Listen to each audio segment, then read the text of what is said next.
मैं डॉक्टर वंदना पांडे, सहायक शिक्षिका MLG उच्च विद्यालय संस्कृत की ऑनलाइन कक्षा में आप सभी बच्चों का मैं स्वागत करती हूँ। आज हम लोग इस कक्षा के दौरान पढ़ेंगे कि हिंदी के छोटे छोटे वाक्यों का संस्कृत में अनुवाद कैसे करें। तो इसके जो खास नियम हैं उन नियमों को एक बार देखते हुए हम लोग कुछ वाक्यों को बनाने का भी प्रयास करेंगे। तो आइए चलते हैं हम लोग कक्षा में। इस कक्षा में सबसे पहले जब हम किसी भी वाक्य का संस्कृत में अनुवाद करते हैं तो हमारे लिए जरूरी होता है कि हम दोनों के वाक्य गठन के बारे में जानें कि दोनों का वाक्य गठन क्या है। जैसे संस्कृत में 3 पुरुष होते हैं, प्रथम पुरुष, अन्य पुरुष और मध्यम पुरुष। प्रथम पुरुष, अन्य पुरुष, मध्यम पुरुष या उत्तम पुरुष, इन तीनों के बारे में आज हम लोग जानेंगे। जैसे कि प्रथम पुरुष या अन्य पुरुष, ये अंग्रेजी का थर्ड पर्सन है, जैसे जिसके बारे में कहा जाए, यानी कि वह, राम, श्याम, लता वगैरह। इसी तरह से मध्यम पुरुष यानी कि अंग्रेजी का सेकेंड पर्सन, और इसके अंदर 3 पुरुष आते हैं, 3 तरह के कर्ता आते हैं, तुम, तुम लोग और तुम सब। उत्तम पुरुष यह अंग्रेजी भाषा का फर्स्ट पर्सन है, जिसके अंतर्गत मैं, हम दोनों और हम लोग आते हैं। संस्कृत में वचन भी 3 होते हैं, एक वचन, द्विवचन और बहुवचन। जैसा कि हम लोग जानते हैं हिंदी और संस्कृत दोनों भाषाओं के व्याकरण में बहुत साम्य है, किंतु संस्कृत भाषा में हिंदी की तरह 2 ही वचन नहीं होते हैं, बल्कि एक एक्स्ट्रा वचन होता है, द्विवचन। एक वचन, द्विवचन और बहुवचन। एक वचन का तात्पर्य है जहाँ 1 की संख्या का बोध हो, द्विवचन का तात्पर्य है जहाँ 2 की संख्या का बोध हो, और बहुवचन का तात्पर्य है यहाँ जहाँ 3 या 3 से अधिक का बोध हो, उसे बहुवचन कहते हैं। इसी प्रकार हम लोग देखेंगे कि ये तीनों पुरुष जो है, इन तीनों पुरुष का 3 वचन हमेशा होते हैं। जैसे हिंदी में मैं और हम लोग होता है उत्तम पुरुष, इंग्लिश में आई और वी होता है, किंतु संस्कृत में मैं, हम दोनों और हम लोग अर्थात अहम, आवाम और वयम भी होता है। इसके बाद हम लोग देखते हैं कि संस्कृत में लिंग भी 3 होते हैं। संस्कृत में लिंग भी 3 प्रकार के होते हैं, पुल्लिंग, स्त्रीलिंग और नपुंसकलिंग। पुल्लिंग अर्थात जिसे पुरुष जाति का बोध होता है, स्त्रीलिंग अर्थात जिसे स्त्री जाति का बोध होता है, और नपुंसकलिंग संस्कृत में उन शब्दों को कहा जाता है जिनका कोई रूप निर्धारित न हो। सामान्य रूप से जो निर्जीव वस्तुएं हैं वो नपुंसकलिंग के अंतर्गत आती हैं, जैसे फल, घर, जल इत्यादि। अब अनुवाद करते समय सबसे पहले हमें ये देखना होता है कि वाक्य का कर्ता कौन है। यदि हमें वाक्य में कर्ता मिल जाता है तब हम वाक्य को बनाना आसान होता है, क्योंकि कर्ता के अनुसार ही हम क्रिया का जो भी रूप संस्कृत में बनाएंगे उसका आधार हमारा कर्ता का लिंग और कर्ता का वचन और पुरुष होगा। तो क्रिया में कर्ता को पहचानेंगे कैसे, उसके लिए हम सबसे पहले क्रिया में कौन लगाकर प्रश्न करेंगे, और जो उत्तर मिलता है वही कर्ता कहलाता है। जैसे यहाँ एक वाक्य है, रमेश खेलता है। इसमें यदि हम प्रश्न पूछते हैं कि कौन खेलता है, तो हमें जवाब आता है कि रमेश खेलता है, अर्थात इस वाक्य में रमेश करता है। उसी प्रकार कर्ता के अनुरूप क्रिया का प्रयोग होता है। अगला जो हमारा नियम है वह कहता है कि क्रिया का प्रयोग कर्ता के अनुसार होता है, अर्थात क्रिया के अनुसार कर्ता के रूप में परिवर्तन नहीं होगा, बल्कि कर्ता के अनुसार क्रिया के रूप का प्रयोग होगा। अर्थात यदि कर्ता एक वचन है तो उसकी क्रिया भी एक वचन, यदि कर्ता द्विवचन है तो उसकी क्रिया भी द्विवचन, और यदि कर्ता बहुवचन भी हो तो क्रिया भी बहुवचन में होती है। इसके बाद हम लोग और कुछ नियम इसके देखेंगे।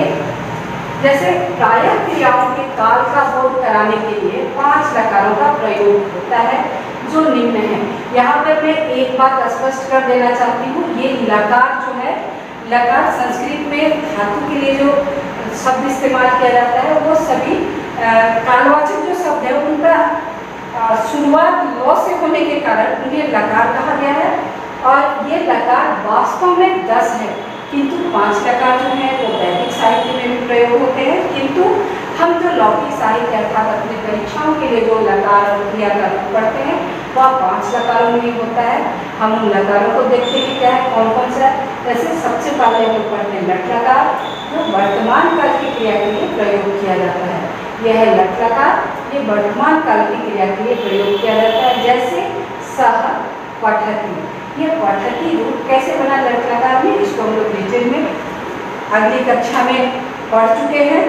लट लकार भूतकाल की क्रिया के लिए प्रयोग किया जाता है, जैसे सह अपठत। लृट लकार भविष्य काल की क्रिया के लिए प्रयोग किया जाता है, जैसे सह पठिष्यति। लोट लकार आज्ञा देने या प्रार्थना करने की क्रिया के लिए प्रयोग किया जाता है, जैसे त्वम पठ। विधिलिंग लकार चाहिए या उपदेश आदि की क्रिया के लिए प्रयोग किया जाता है, जैसे सह पठेत। यहाँ पर हम लोग जल्दी जल्दी निकल गए, लेकिन ध्यान देने योग्य बात है, हम देखेंगे कि लट लकार में हमने पठ का ही एक रूप देखा, पठति। उसी तरह से यही पठति जब लट लकार में जाता है तो इसका रूप बन जाता है अपठत। लृट लकार में पठिष्यति हो जाता है और लोट लकार में पठ बन जाता है और विधिलिंग में पठेत बन जाता है। अर्थात यहाँ पर हम आराम से ये समझ सकते हैं कि जो धातुएं हैं अर्थात जो क्रिया शब्द हैं, जैसे यहाँ पर क्रिया शब्द है पठ, और उसी पठ में जब हम तिङन्त प्रत्यय लगाते हैं जो इन लकारों के लिए अलग अलग से बताया गया है, तो उसका रूप बनता है और उसी रूप को हम लोग कर्ता के साथ प्रयोग करते हैं। आगे हम लोग देखते हैं कर्ता और क्रिया के पुरुष के वचन में समानता होती है, अर्थात जिस पुरुष और जिस वचन में कर्ता होता है क्रिया भी उसी पुरुष और वचन में होती है। जैसे यदि हम कहते हैं कि सह, अर्थात यह प्रथम पुरुष एक वचन का कर्ता है, तो इसमें क्रिया भी प्रथम पुरुष एक वचन की लगेगी। यदि हम लट लकार के का रूप लगाएंगे पठ धातु हो जाएगा सह पठति। वहीं पर यदि हम पुरुष रहेगा मध्यम पुरुष और वचन रहेगा एक वचन, तो हमारी क्रिया का रस बदल जाएगा, जैसे त्वम पठ। आगे देखते हैं युष्मत् त्वम अर्थात तुम आदि के लिए मध्यम पुरुष अस्मत्, अहम मैं या हम आदि के लिए उत्तम पुरुष तथा से सभी प्रकार के कर्ता के लिए प्रथम पुरुष या अन्य पुरुष का प्रयोग होता है। यहाँ यह स्पष्ट है कि युष्मत् में अर्थात तुम, तो त्वम, युवाम और यूयम ये 3 कर्ता हैं जो युष्मत् ये मध्यम पुरुष के अंतर्गत आते हैं। उसी तरह से अस्मत् के 3 कर्ता वचन के अनुसार अहम, आवाम, वयम अर्थात मैं, हम दोनों और हम लोग, ये 6 को छोड़कर बाकी जितने भी कर्ता हैं वो प्रथम पुरुष के अंतर्गत आते हैं। इसके बाद हम लोग देखते हैं आगे और क्या।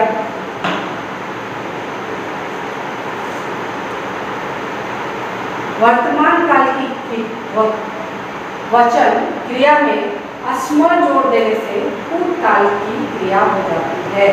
जैसे हमने अभी पढ़ा कि भूतकाल वर्तमान काल के लिए हम लोगों को लट लकार का प्रयोग करना पड़ता है और भूतकाल के लिए हम लोगों को लट लकार का प्रयोग करना होता है। किंतु भूतकाल की वर्तमान काल की क्रिया में अगर हम स्म धातु को अलग से जोड़ देते हैं तो यह भूतकाल बन जाता है, जैसे सह पठति स्म, वह पढ़ा। ज़्यादातर स्म शब्द का प्रयोग अतीतकालीन अर्थात जो खत्म हो चुका है ऐसा अतीत जो इतिहास में है उसके लिए हम लोग स्म शब्द का प्रयोग करते हैं।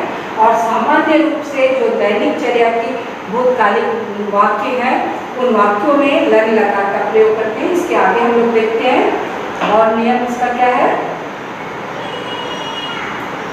सबसे पहले अब हम लोग को देख लेना पड़ेगा कि कारक और उसके अनुसार जो वाक्य है, क्योंकि वाक्य बनाने में इन सब का बहुत प्रयोग होता है। जैसे कारक के 8 भेद हैं और इसके 8 चिन्ह हैं, जिन चिन्हों के सहारे हम लोग इन्हें पहचान सकते हैं और इन्हें ही हम लोग अलग अलग विभक्तियों में बांटते हैं। जैसे कर्ता कारक प्रथमा विभक्ति, कर्म कारक द्वितीय विभक्ति, करण कारक द्वितीय विभक्ति, संप्रदान कारक चतुर्थी विभक्ति, अपादान कारक में पंचमी विभक्ति, संबंध में षष्ठी विभक्ति, अधिकरण में षष्ठी विभक्ति। नेक्स्ट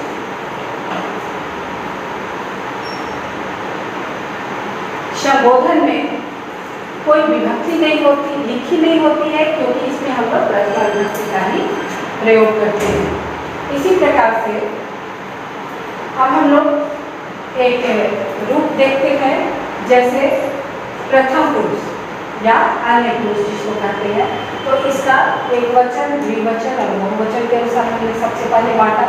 उसके बाद यहाँ जैसे बालक शब्द के रूप को हमने लिया, तो बालिका, बालकों, बालिका। अब इसमें हमने जो क्रिया का रूप लिया है अर्थात जो धातु रूप लिया है, वो पठ का लट लकार का रूप लिया है। क्या हो जाएगा? पठती, पठतः, पठन्ति। प्रथम पुरुष लट लकार के प्रथम पुरुष में जो धातु का रूप होता है वो होता है ती, तः, अन्त्य अर्थात पठती, पठतः, पठन्ति। तो स्वाभाविक रूप से हमें क्या देखना है, हमने पीछे पढ़ा इसके पहले कि जिस कर्ता का जो पुरुष और वचन होता है अर्थात बालक, यह प्रथम पुरुष का कर्ता है और इसमें एक वचन है, तो प्रथम पुरुष और एक वचन का जो धातु रूप की जो क्रिया होगी उसी का रूप यहाँ पर लगेगा। क्या हो जाएगा? बालिका पठती। इसी प्रकार द्विवचन में बालिकौ पठतः, बालिकाः पठन्ति। सः पठति, तौ पठतः, ते पठन्ति।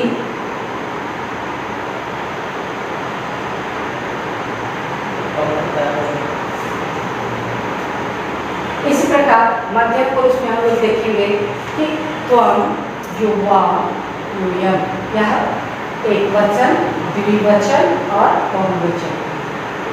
त्वम पठसि, युवाम पठतः, यूयम पठतः। इसको ध्यान रखेंगे। त्वम मध्य पुरुष एक वचन और यहाँ भी पठसि भी मध्य पुरुष एक वचन।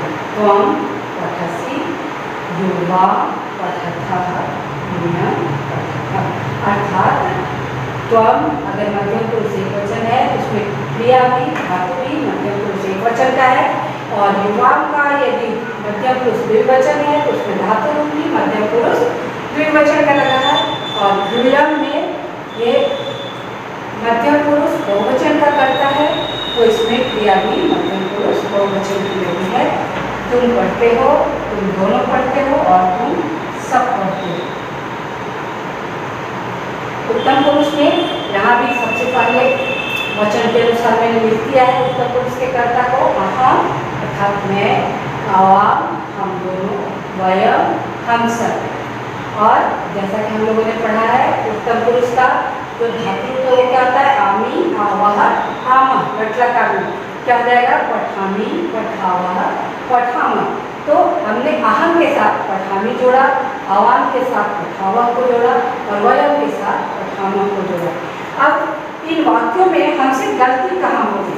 यदि हम अहम के साथ पठावह को जोड़ दें या आवाम के साथ पठामी को जोड़ दें, या फिर अहम के साथ यदि हम पठती जोड़ दें, पठसी जोड़ दें, तो वहाँ गलती होगी। हमें यह याद रखना होगा कि अगर अहम है उत्तम पुरुष एक वचन, तो उसके धातु का रूप भी उत्तम पुरुष एक वचन में ही होना चाहिए। बच्चों, प्रथम पुरुष को ही अन्य पुरुष भी कहा जाता है। प्रथम पुरुष में युष्मत्, शब्द के कर्ताओं तथा अस्मत् शब्द के कर्ताओं को छोड़कर अन्य जितने भी कर्ता होते हैं वे सब प्रथम पुरुष के अंतर्गत आते हैं। जैसे सः रामः, बालकः, मोहनः, सीता, बालिका आदि। मध्यम पुरुष में केवल युष्मत् शब्द के 3 कर्ता आते हैं, अर्थात त्वम, युवाम, यूयम। यह हमें याद रखने की चीज है कि मध्यम पुरुष में इन 3 को छोड़कर और कोई नहीं आएगा, त्वम, युवा और यूयम। इसी प्रकार उत्तम पुरुष में भी सिर्फ 3 ही कर्ता होते हैं, अहम, आवाम और वयम। आज हम लोगों ने संस्कृत के छोटे छोटे वाक्यों को संस्कृत में बनाना सीखा, हिंदी के वाक्यों का अनुवाद करना सीखा। प्रत्येक लकार के 3 पुरुष होते हैं तथा प्रत्येक पुरुष के 3 वचन होते हैं। इस प्रकार प्रत्येक धातु के 9 रूप होते हैं। स्पष्ट हो गया कि 3 पुरुष और 3 वचन और तीनों के 3 रूप, तो कितने हो गए? 3 तिया 9, अर्थात एक क्रिया के 3 पुरुष और 3 वचन, तो 3 तिया 9। एक कर्ता के 3 पुरुष और 3 वचन, अर्थात 3 तिया 9। 5 लकारों के उदाहरण, लट लकार में रमा पाठम पठति, लन लकार में युवम आगच्छत, लिट लकार ते पठिष्यन्ति, लोट लकार त्वं सत्यं वद, विधिलिंग में मानव प्रतिदिनम ईश्वरम स्मरे।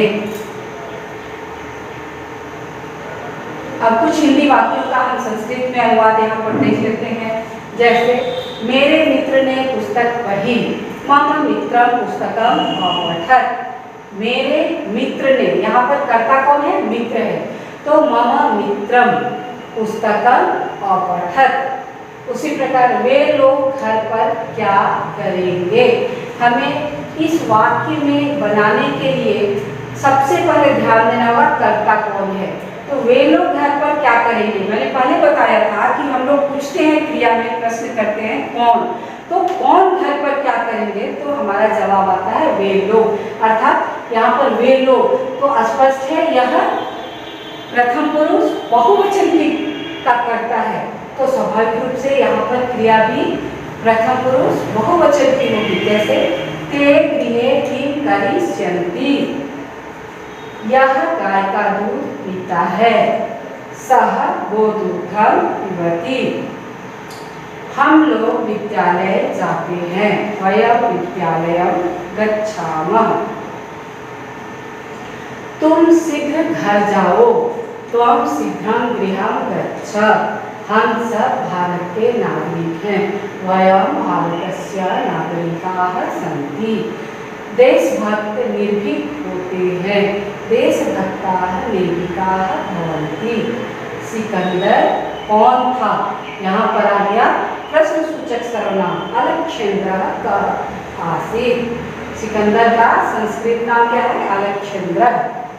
राम स्वभाव से दयालु है, रामः स्वभावेन दयालुः अस्ति।